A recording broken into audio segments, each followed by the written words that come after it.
오늘 설교의 제목을 한번 따라 하실까요? 두 정탐꾼과 라합.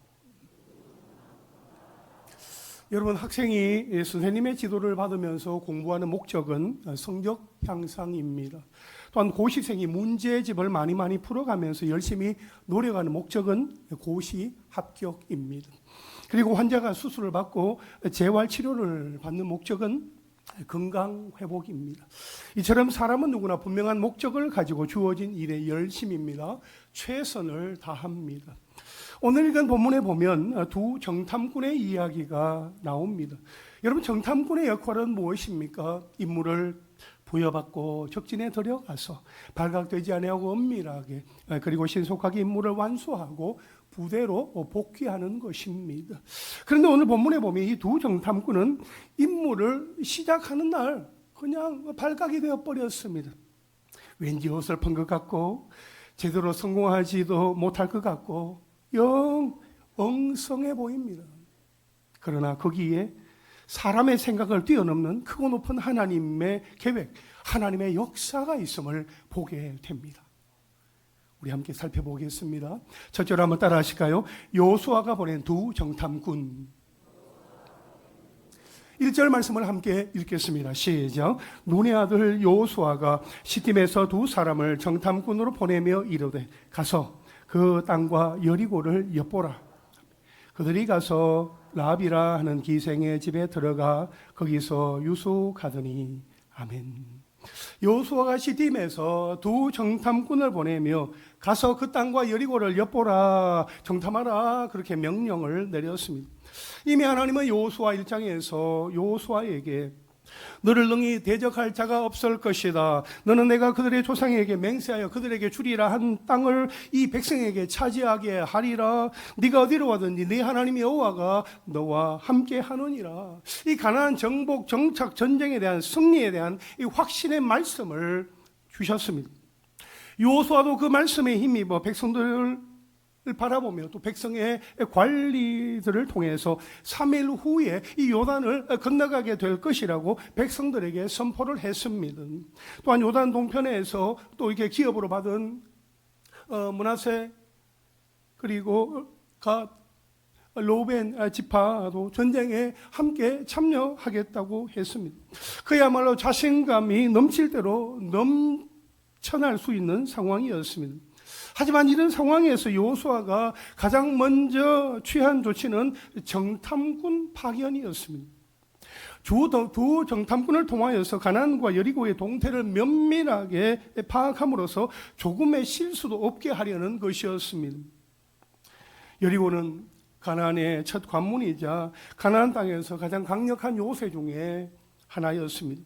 요수아는 그 성을 공격하기 전에 그 성에 대한 정보, 그러니까 그 성의 인구, 성문의 위치, 망대, 군사력, 또 거민들의 사기 등에 대한 다양한 정보를 얻고자 했습니다. 사실 38년 전에도 모세가 가데스 바네아에서 가나안 땅으로 12명의 정탐꾼을 보냈습니다. 요수아 자신이 그 12 정탐꾼 가운데 하나였습니다. 그러나 그 결과는 좋지 않았습니다.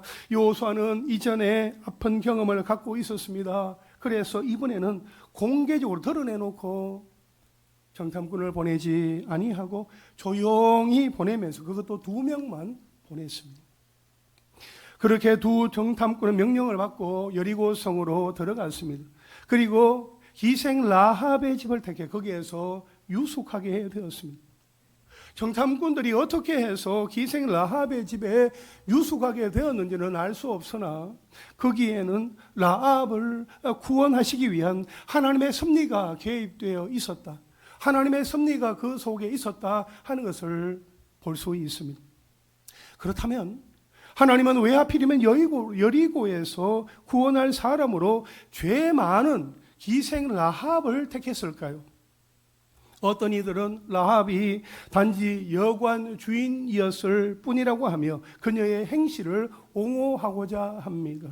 그러나 히브리서 11장 31절과 야고보서 2장 25절에서는 기생 라합이라고 하면서 그녀의 신분을 옹호해 주지 않습니다. 라합은 분명히 기생이라는 천한 신분을 가진 부도덕한 여인이었습니다. 그런데도 하나님은 여리고 사람들 중에서 천한 신분의 여인을 구원하기를 원하셨고 또 그렇게 하셨지요. 더군다나 라합은 그 이름이 신약에서 예수님의 족보, 예수님의 계보에 오르는 영광까지 얻게 되었습니다. 여러분, 이것은 우리에게 무엇을 말하는 것입니까? 바로 하나님의 구원의 역사, 하나님의 구원의 은총은 신분이나 혈통에 관계없이 누구에게나 동일하게 적용된다 하는 것입니다. 누구든지 믿음으로 하나님을 믿고 예수 그리스도를 마음 가운데 구주와 주님으로 영접하면 그 사람의 과거와 현재의 삶이 어떠하든지 그것은 문제가 되지 않는 거죠. 왜냐하면 하나님의 나라는 오직 믿음으로 들어가는 것이기 때문입니다. 비록 라합과 같이 천한 신분일지라도 믿음으로 나오는 자를 하나님은 기뻐하시며 받아주십니다. 남녀노소 빈부 귀천을 막론하고 오직 예수 그리스도를 믿는 자에게 구원의 은혜가 임합니다. 할렐루야. 그런데 기생 라합의 집에 유숙하게 된 두 정탐꾼에게 위기가 찾아왔습니다. 2절과 3절 말씀을 함께 읽겠습니다. 시작. 어떤 사람이 여리고 왕에게 말하여 이르되 보소서,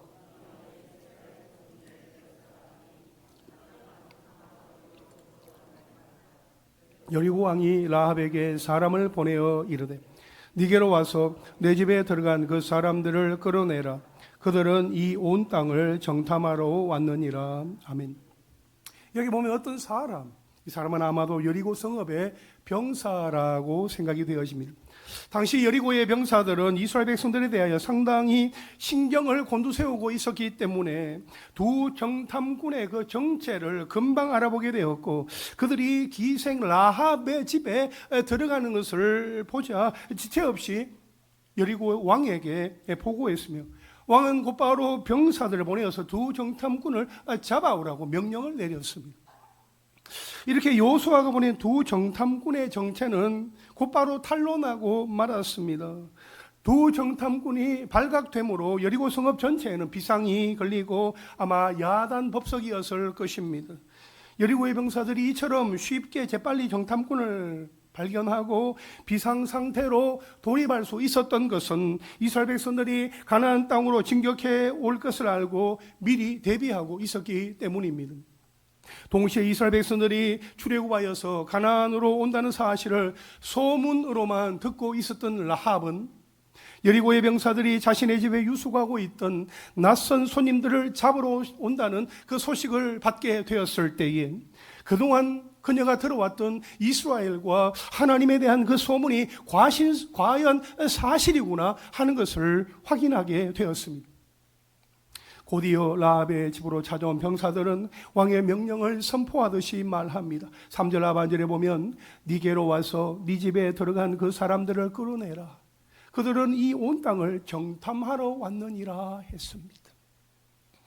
여러분, 여호수아가 보낸 이 두 정탐꾼이 이렇게 쉽게 그리고 빨리 잡힐 상황에 처하게 되다 보니 여호수아가 여리고성에 두 정탐꾼을 보낸 것은 아주 무모한 처사가 될 수 있었습니다. 왜냐하면 여리고성의 병사들이 이스라엘 백성들의 진격 소식을 듣고 그들에게 잔뜩 신경을 쓰고 경계하고 있던 상태에서 손쉽게 그냥 걸려들었기 때문입니다. 하지만 두 정탐꾼이 위기에 처하게 되었으나 오히려 기생 라합이 드러나는 기회가 되었습니다. 라합은 위기에 처한 이 정탐꾼들을 어떻게 할 것인가 이 스스로에게 질문을 하고 나는 그들을 숨기겠다 하는 나름대로의 어떤 대답을 가지고 움직이기 시작했습니다. 둘째로 한번 따라 하실까요? 두 정탐꾼을 숨긴 라합의 신앙 고백.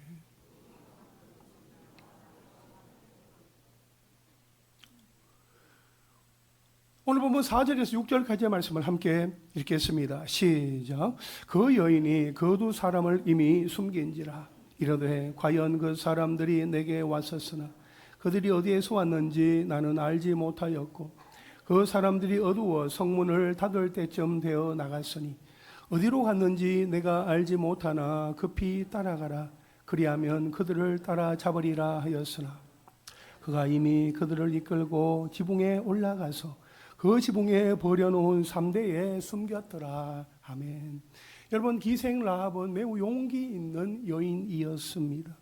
그녀는 이스라엘의 두 정탐꾼이 쫓길 때 과감하게 두 사람을 지붕 위에 데리고 올라가서 3대 아래에 숨긴 이후에 추격하는 그 여리고 병사들에게는 이렇게 말합니다.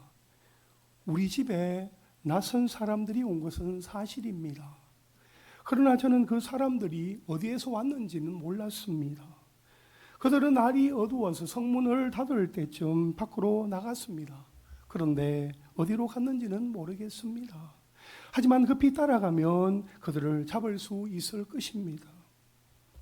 여러분, 만약 라합이 말이죠, 이 여리고 병사들에게 나는 정탐꾼들을 보지 못했다고 그렇게 아주 단호하게 말했다면 여리고 병사들이 그 라합의 집을 수색했을 것이고 그 지붕 3대 아래에 숨어있던 정탐꾼들은 발각이 되어지고 그만 체포되고 말았을 것입니다. 그러나 급히 따라가면 그들을 잡을 수 있을 것입니다. 이렇게 말함으로써 여리고 병사들을 따돌렸다 하는 것입니다.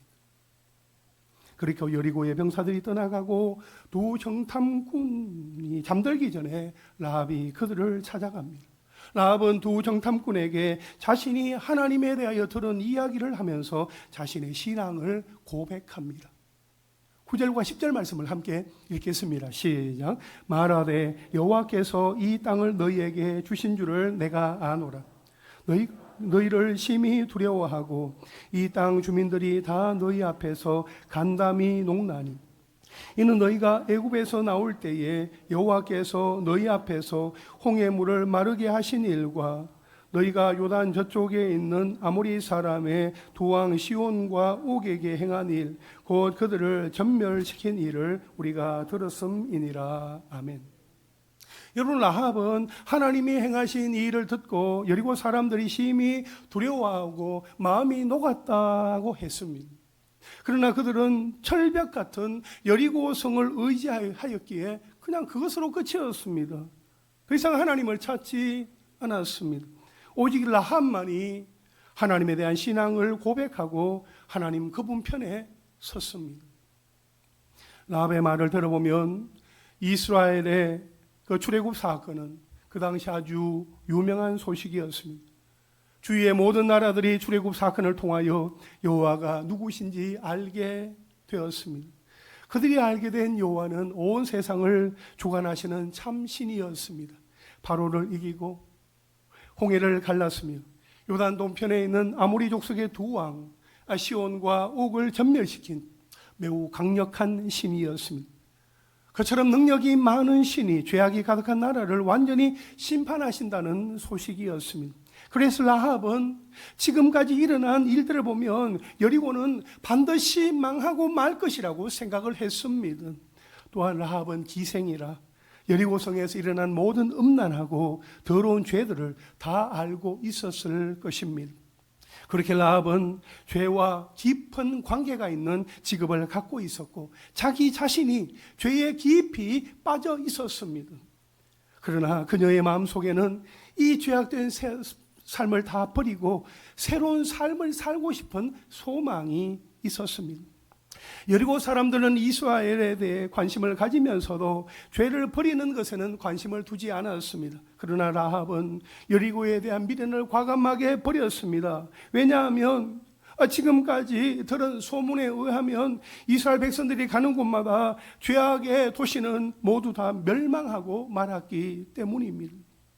그때 하나님은 여리고에 있는 수많은 사람들 가운데 한 사람 라합을 주목하고 계셨습니다. 하나님은 라합의 그 마음을 보셨고 귀하게 여기셨습니다. 그래서 두 정탐꾼을 그곳으로 보내셨던 것입니다. 여러분, 라합은 이 모든 이야기를 소문을 통해서 들었다고 했습니다. 하나님에 대한 소문을 듣고 라합은 자신의 신앙을 고백하게 되었던 것입니다. 이런 것을 보면 우리가 평소에 누구로부터 어떤 소문, 어떤 이야기를 듣고 있는가 하는 것은 매우 중요합니다. 교회에 대해서도 사람에 대해서도 마찬가지입니다. 우리가 교회 공동체 안에 있을 때에 반드시 생명을 살리는 유익한 말을 하면서 신앙생활을 해야 하는 이유가 바로 여기에 있습니다. 왜냐하면 예수님에 대하여, 교회에 대하여 좋은 소문을 듣는 것이 바로 구원의 시작이기 때문입니다. 여러분은 만나는 사람들에게 어떤 소식을 전하고 있습니까? 어떤 이야기를 들려주고 있습니까? 또 우리 교회에 대해서 어떤 소문을 만들어내고 있습니까? 여러분, 사람들이 우리 교회에 대하여 좋은 이야기, 교회에서 선포되어지는 예수님 이야기, 아름다운 소식, 그런 이야기를 들을 때에 사람들의 마음과 귀는 열리게 되어 있습니다. 나도 예수 믿을까? 삼락교회에 한번 가볼까? 예배드리러 갈까? 그런 마음을 갖게 되는 것입니다. 바라옵기는 올 한 해 나의 삶에, 우리의 가정에, 그리고 우리의 일터에 하나님이 함께 하시며 치유와 회복을 경험했어요. 위로와 평강이 더하여졌어요. 기쁨과 감사가 넘쳤어요. 열매와 축복을 허락하여 주셨어요. 라는 그러한 어떤 다양한 경험을 아름다운 소식으로 전할 수 있게 되기를 간절히 바랍니다. 여러분, 라합은 하나님에 대한 자신의 신앙을 고백했습니다. 11절 말씀을 함께 읽겠습니다. 시작. 우리가 듣자 곧 마음이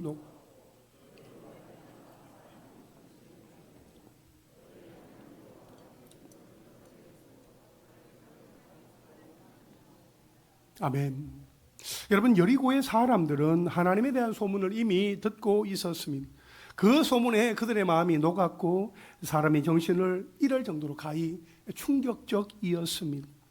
그 소문은 하나님께서 이 세상의 죄악을 심판하시기 위해 이스라엘 자손을 사용하시며 마침내 여리고에 그들이 들어오게 될 때에도 여리고는 망하게 된다는 것이었습니다.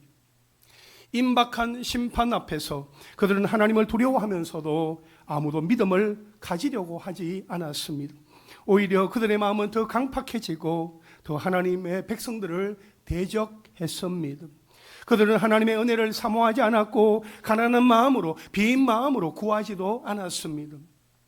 그러한 상황 속에서 오직 라합은 하나님에 대하여 상천하지에 하나님이시라고 고백을 했습니다. 왜냐하면 하나님이 위로는 하늘에서도 하나님이시고 아래로는 땅에서도 하나님이시며 온 세상을 주관하시는 분이시다 하는 사실을 알았기 때문입니다. 여러분, 상천하지의 하나님이라고 라합이 고백한 하나님은 저와 여러분에게는 어떤 하나님이십니까? 아무도 나를 모른다 체념하고 있을 때에 나를 아시고 이해하시는 하나님, 누구에게 도움을 요청해야 하나 마음이 무거울 때 내게 손을 내미시는 하나님, 질병 때문에 마음이 답답하고 우울하다 생각될 때 나를 만지시고 새 힘을 더하여 주시는 하나님, 이전보다 여리고 약해졌다 두려울 때 약할 그때가 곧 강합니다 말씀하시며 위로하시는 하나님, 여러분, 그 하나님을 경험하고 하나님에 대한 흔들리지 않는 그런 믿음을 간직할 수 있게 되기를 간절히 바랍니다. 하나님에 대한 분명한 믿음을 갖고 있었기에 또한 자신에게는 하나님의 구원이 필요하다는 사실을 알았기에 라합은 두 정탐꾼이 잡힐 뻔한 위기 상황 앞에서도 자신의 믿음을 드러낼 수 있었습니다. 그 믿음은 하나님 앞에 무릎 꿇고 세상 앞에 무릎 꿇지 않는, 흔들리지 않는 견고한 믿음이었습니다.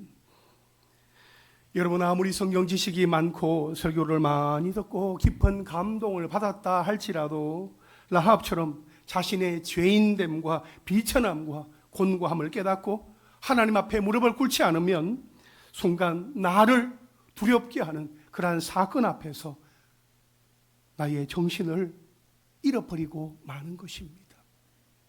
나의 믿음의 고백은 흔들리게 된다 하는 것입니다. 그러므로 하나님 앞에서의 신앙 고백은 분명해야 합니다.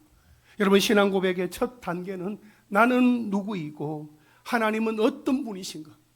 나는 누구이며 하나님은 어떤 분이신가? 나와 하나님 사이의 그 관계를 분명하게 아는 것이 신앙 고백의 첫 출발이다 하는 것입니다. 나는 누구인가? 나는 누구인가? 나는 죄인이야. 나에게는 답이 없어 하는 그 사실을 알아야 하고, 하나님은 누구신가? 하나님은 나를 만드시며 지키시는 분이지. 하나님은 항상 나를 원하시고 나를 인도하시는 분이시지 하는 그 사실을 알아야 합니다. 우리가 하나님의 그 크신 계획을 다 볼 수는 없어요. 그분의 생각을 셀 수 없어요. 자비는 무궁해요. 성실하심은 날마다 새로워요. 사랑은 끝이 없어요. 바로 그분이 나의 하나님이세요 하는 그 사실을 정확히 알고 하나님만 의지하는 자가 생명을 얻고 승리를 경험하게 되는 것입니다.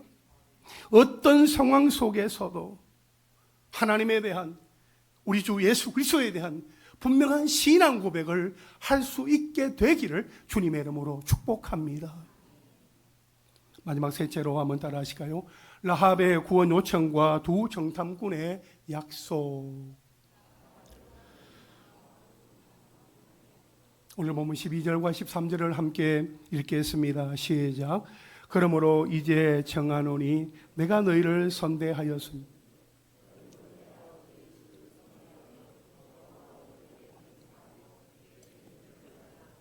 그리고 나의 부모와 나의 남녀 형제와 그들에 속한 모든 사람을 살려주어 우리 목숨을 죽음에서 건져내라. 아멘. 여러분, 여기에서 중요한 표현은 선대하다, 선대라는 표현입니다. 내가 너희를 선대하였으니 너희도 내 아버지의 집을 선대하라 하는 이 내용 속에서 말이죠, 이 선대하다라는 이 말은 히브리어로 헤세드라고 합니다. 우리말로 풀이하면은 은혜, 인애는 사랑을 말하는 겁니다. 자비, 긍휼, 친절이라는 뜻입니다.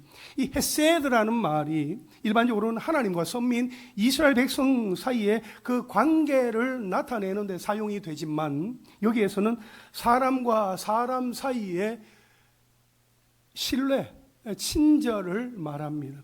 다시 말하면 라합은 하나님께 충성을 다하는 마음으로 그 뜻을 수행하는 두 정탐꾼에게 친절을 베풀었던 것입니다.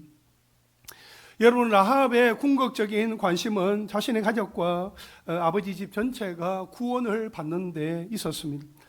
라합 자신뿐만 아니라 아버지의 집 온 가족이 구원받는 것에 대한 분명한 약속을 받고자 했던 것이죠.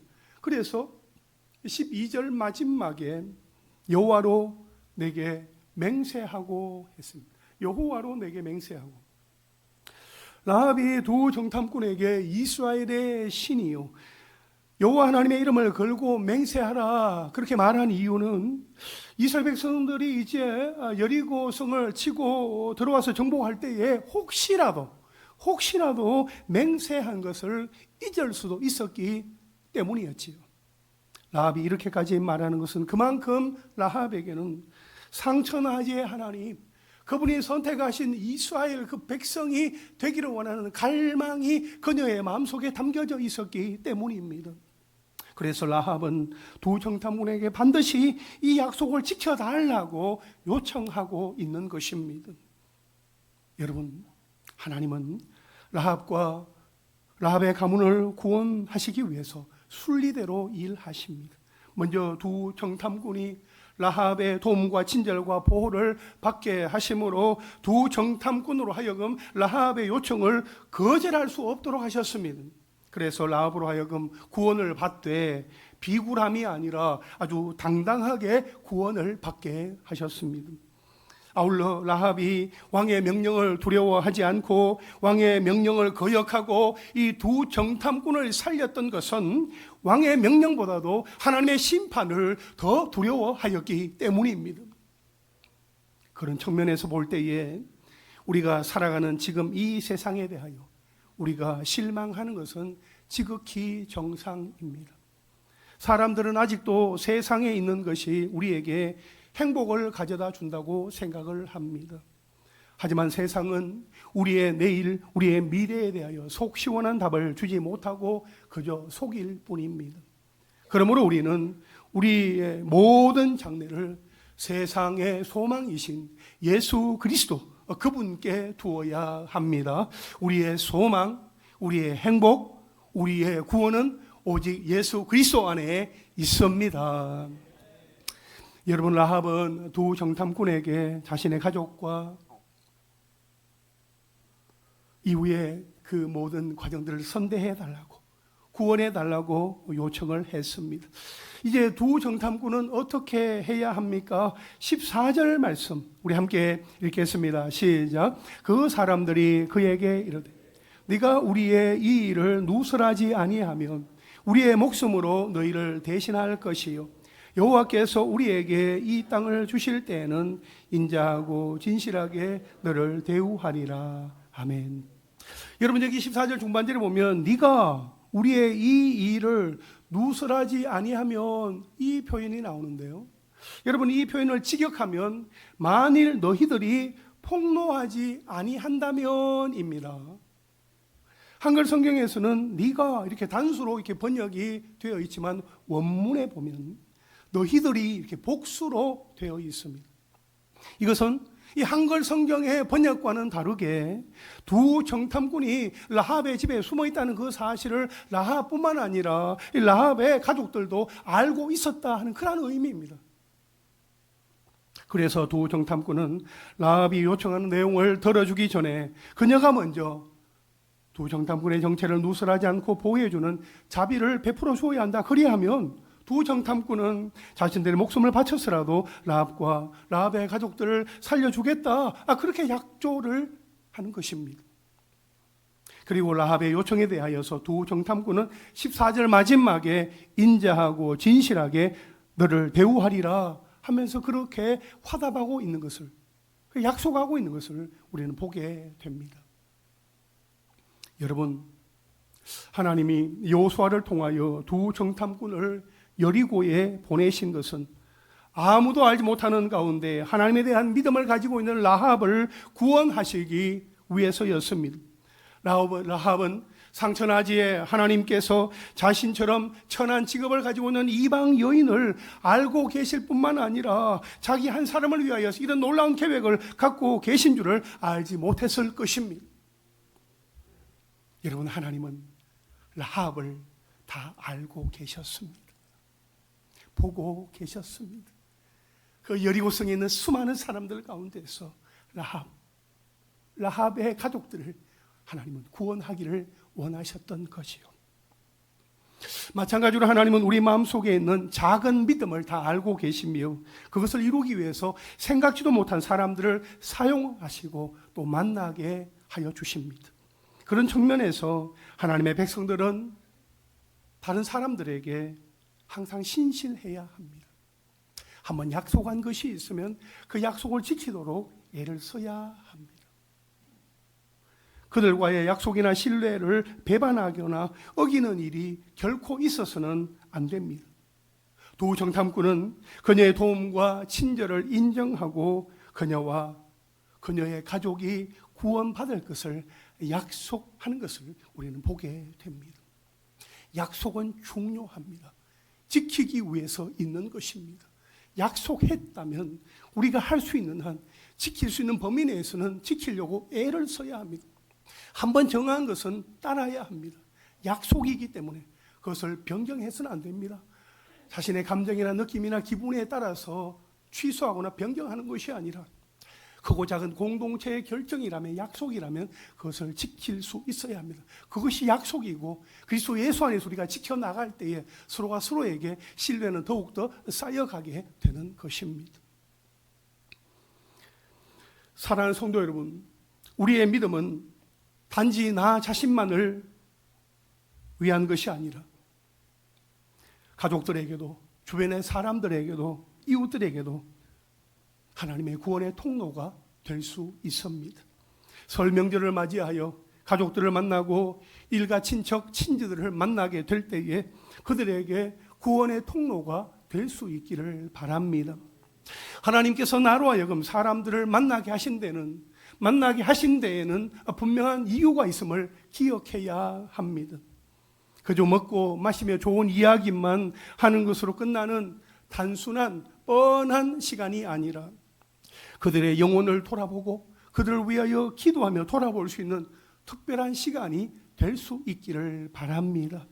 이번 설 명절이 세상 복이 전부인 줄 알고 하나님 없이 살아가는 세상 사람들과는 다르게 하나님을 주인으로 모시고 살아가는 여기가 천국이구나 하는 기쁨과 감사를 경험하는 복된 시간들이 다 되시기를 주님의 이름으로 축원합니다. 이제 말씀을 정리하겠습니다. 여호수아가 보낸 두 정탐꾼이 발각되어 체포될 위기에 처하게 되었습니다. 하지만 두 정탐꾼을 숨긴 라합에게는 그녀의 믿음이 드러나는 기회가 되었습니다. 라합은 자신과 자신의 가족이 구원을 받게 해달라고 요청하였고 두 정탐꾼은 그렇게 하겠다고 약속을 하게 되었습니다. 그 약속이 어떻게 이루어지게 되었는지 다음 주에 계속해서 이어서 말씀을 드리도록 하겠습니다. 여러분, 혹시 위기 상황 가운데 처하여 있는 분이 있습니까? 여러분, 위기의 상황, 그 위기의 상황이 믿음을 드러낼 수 있는 기회가 되었다 하는 사실을 여러분 기억하시기를 바랍니다. 여러분, 내가 당하고 있는 그 위기는 정말 위기가 아니라 하나님 앞에 나의 신앙의 고백을 올려드릴 수 있는 기회가 되었다. 그렇게 여러분 받아들이시면 좋겠습니다. 내 삶이 왜 이렇게 힘들고 어려운가? 왜 나의 가는 이 길은 막혀 있는가? 왜 이렇게 고난 가운데 내가 함몰되어 있는가? 하는 그런 마음을 가지십니까? 여러분, 그 순간에 하나님께서 보시는 것은 내 입술의 고백입니다. 내 마음의 신앙 고백을 하나님은 기다리고 계십니다. 위기다라고 생각되어지는 그 순간에 그냥 위기로 그냥 끝낼 것이 아니라 그 위기의 순간에 살아계신 하나님 앞에 나의 신앙의 고백을 올려드리는 기회로 삼으시는 저와 여러분 될 수 있기를 바랍니다. 그리하여 이 마지막 때에 믿음의 사람을 찾으시는 하나님 앞에서 참 믿음을 나타내 보일 수 있는 하나님의 사람들이 다 되시기를 주님의 이름으로 축원합니다. 우리 함께 찬양 드리겠습니다. 하나님은 너를 만드신 분.